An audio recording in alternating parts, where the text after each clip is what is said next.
Okay, 3.2 deals with complex numbers.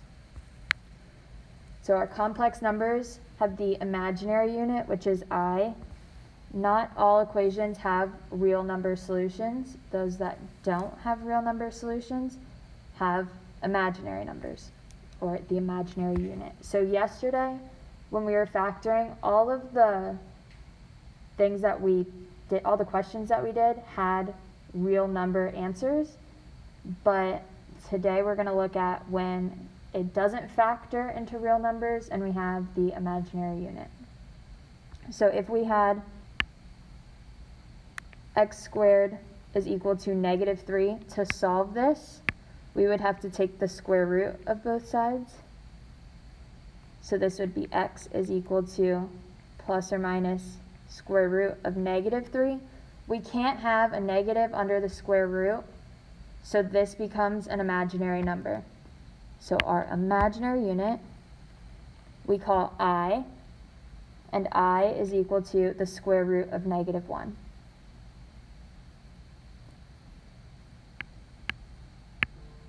So for this, x is equal to plus or minus square root of -3. We would separate this -3 into -1 times 3. We can take out the -1 from under the square root, and it would be I times the square root of 3.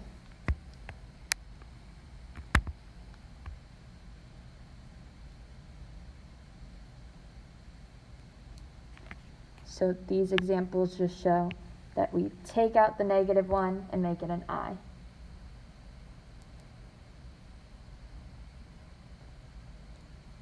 So it's important here that I is equal to the square root of -1. If we squared both of these, so we took both sides squared, I squared would be equal to the square root and the squared cancel out, so I squared is equal to -1. So it's important that I is equal to the square root of -1 and I squared is just -1.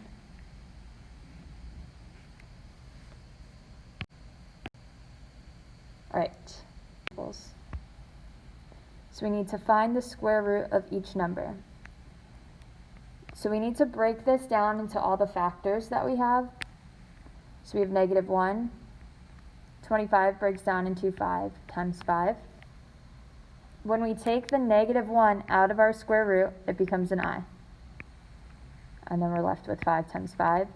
And we can take the pair of 5s out, and it becomes just 1 5. So the square root of -25 would be 5i. All right, let's look at example B. So here we can break -72 into -1. What are two factors of 72? 9 and 8. We can still break this down more, so we have -1. We need two factors of 9, which are 3 and 3, and two factors of 8.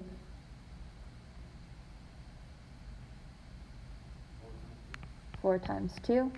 And then we can break this down a bit more. So we have -1, 3 is prime, 4 breaks down into what? 2 times 2.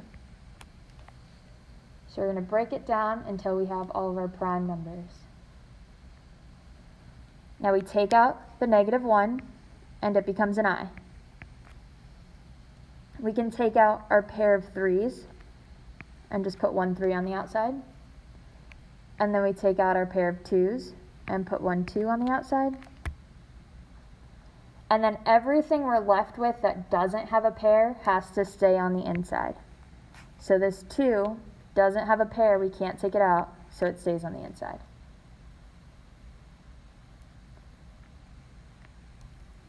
And now we just need to multiply our 3 times 2 on the outside, so this would be 6i square root 2.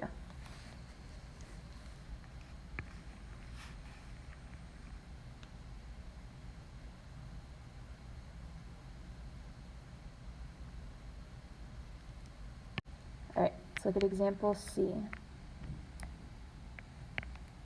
So we already have -5 on the outside. We can just leave it on the outside for now. -9 breaks down into -1 times 3 times 3. We can take out our -1 and it becomes an I. So we have -5 times I on the outside. And then we can take out our pair of 3's and move that to the outside. So we have -5 times I times 3. We can multiply these together, get -15I.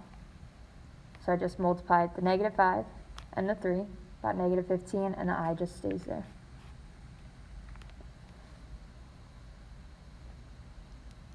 Alright, we have some more examples just like it.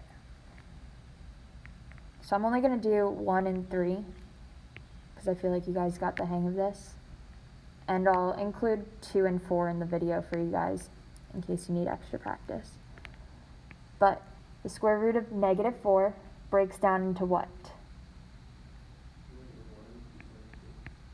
-1 times 2 times 2. So we take out the -1, and it becomes an I. And we can take out the pair of 2's, and it becomes a 2 on the outside. And then we have nothing left on the inside. So when writing your number that you take out on the outside, you always put the number and then the I after it. So it's just like writing like 2x or 3x. Like the x, you would never say x2. The number always comes first. So it's always 2I. Yeah, it's like a coefficient of I.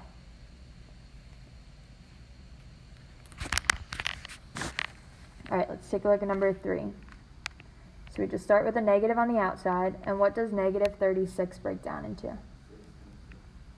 -1 times 6 times 6.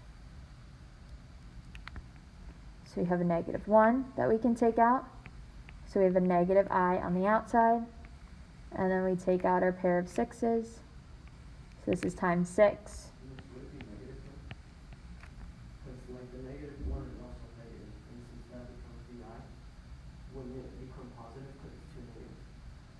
Well, the I, so Gregory asked if the -1, when it comes out, would make a positive, because there's 2 negatives. But the -1, when it comes out, it becomes an I. So it's actually like a positive I. So we would just have to keep that negative on the outside and keep it in our answer.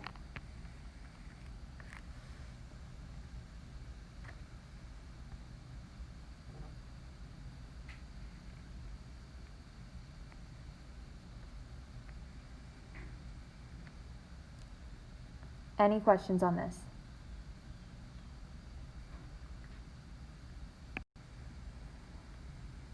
Alright, so a complex number is written in standard form as a plus bi, where a and b are real numbers. A is the real part, and bi is the imaginary part. So we always write the real part first.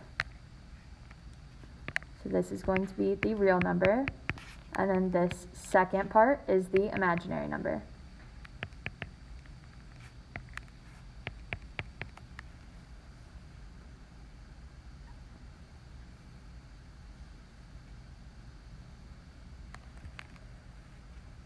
So this is standard form.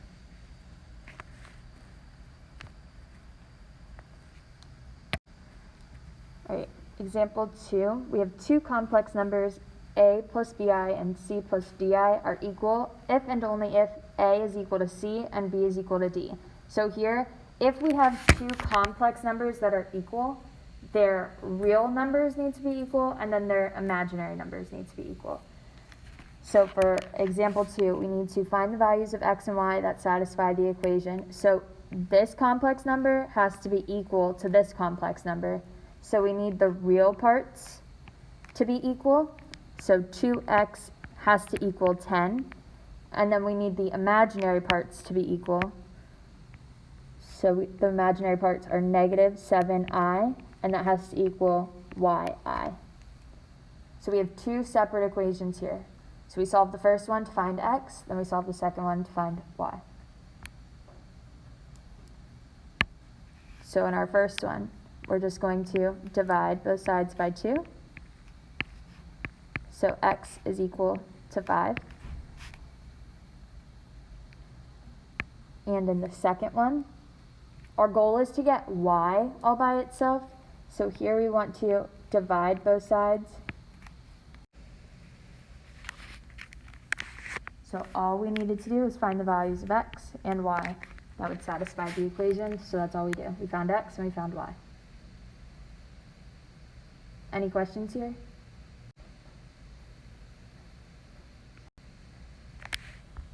All right, we have 2 more examples like that one. So again, we need our real parts to be equal and then our imaginary parts to be equal. So our real parts here are x and 9. So we would have x is equal to 9. And then our imaginary parts are 3i and negative yi. So 3i is equal to negative y times I. X is equal to 9 is already solved. We don't need to do anything there. On our second equation, to find y, we need to get y all by itself. So we can divide both sides by I. So it cancels out on the right and the left. So we get 3 is equal to negative y. And then we can divide both sides by negative 1 to give us that positive y. So y is equal to negative 3.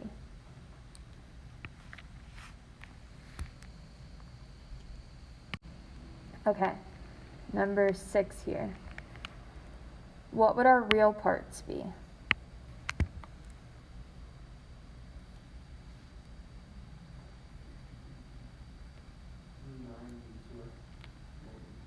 Nine and negative 2x. So 9 is equal to negative 2x. And then what's our imaginary part? 4yi is equal to 3i.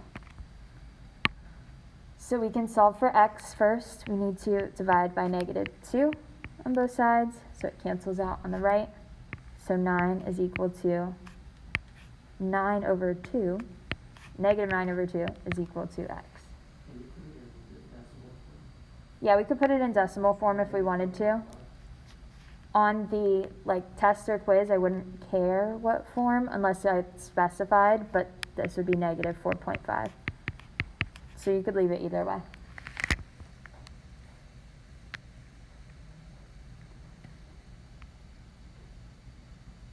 To solve for y, we need to get y all by itself, so we're going to divide both sides by 4i. So we get y is equal to 3i over 4i. Our i's cancel out, so y is equal to 3 over 4.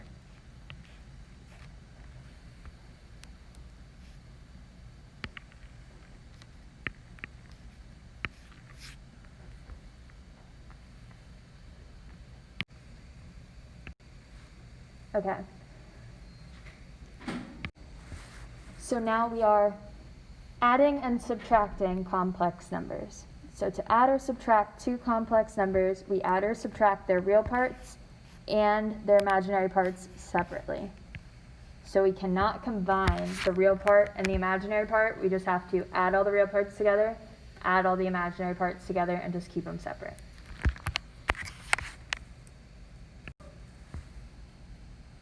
So let's look at number 8. Here we are adding our 2 complex numbers. Since we're adding, we can just get rid of our parentheses. So we have 9 minus I minus 6 plus 7i. So all I did was drop our parentheses because we're adding here. So if we're adding, we don't need the parentheses.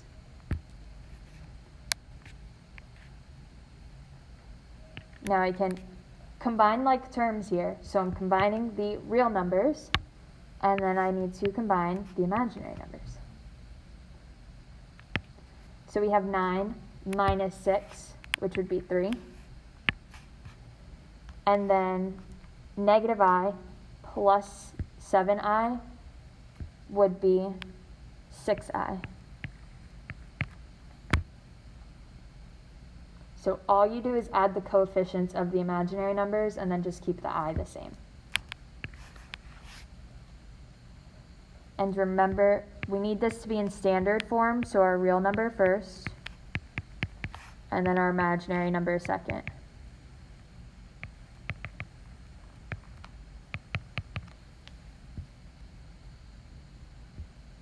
So you always have to leave your answer in standard form. Let's take a look at number 9. So here we're subtracting our two complex numbers, so we need to make sure we distribute the negative. So our first parenthesis stays the same. We have 3 plus 7i. Then when we distribute the negative, we get negative 8. And then a negative times negative 2i becomes plus 2i. Then we combine our real numbers together, and we combine our imaginary numbers together. So our real numbers would be 3 minus 8, which would just be negative 5. And our imaginary numbers would be 7i plus 2i, which would be plus 9i.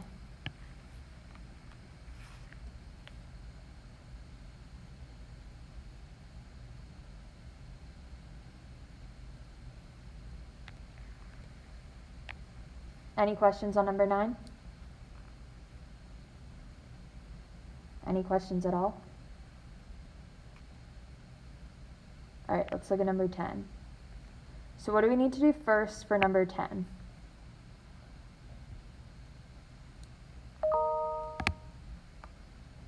Distribute the negative. So we need to distribute, and distribute, and distribute, and distribute. So we have negative 4, minus 1, minus I, minus 5, minus 9i. So now we need to combine all of our real numbers together and combine all of our imaginary numbers together. So what do we get when we combine the real numbers together? Negative 10. And then minus 10i.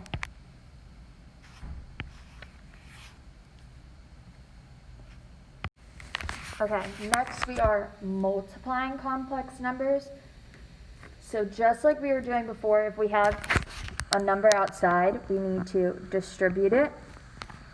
And if we have two polynomials, so for part B, we would need to FOIL.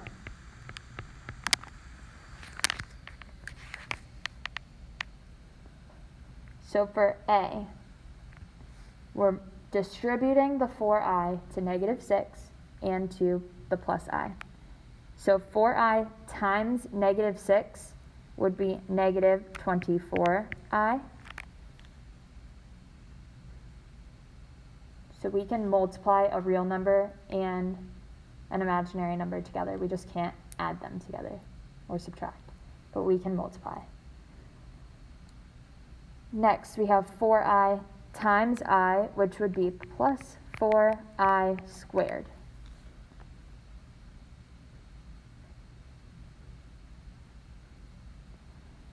Remember when we said in the beginning that I squared is equal to negative 1? So this would be negative 24i plus 4 times negative 1. So I just replaced that I squared with a negative 1.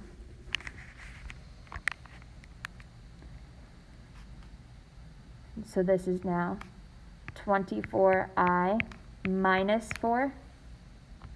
Negative 1 times the plus 4 would be negative 4. But we need to write this in standard form, so it would be negative 4 minus 24i.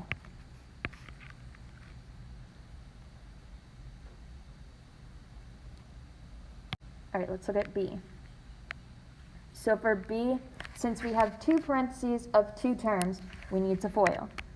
So that means we multiply our first terms together. So 9 times negative 4 would be negative 36. We multiply our outsides together. 9 times 7i would be 63i. We multiply our insides. So this would be plus 8i. And then our last terms together. Minus 14i squared, because we have two i's that we're multiplying together. So now we need to combine our like terms, but we can change this I squared to a -1, so this becomes plus 14. So we have -36 plus 14. These are our two real numbers that we're combining together. And our two imaginary numbers are 63i and 8i. So what do we get when we add -36 plus 14? -22. 22. Perfect. When we add -36 and the plus 14. And then now we're going to add 63i plus 8i. What do we get?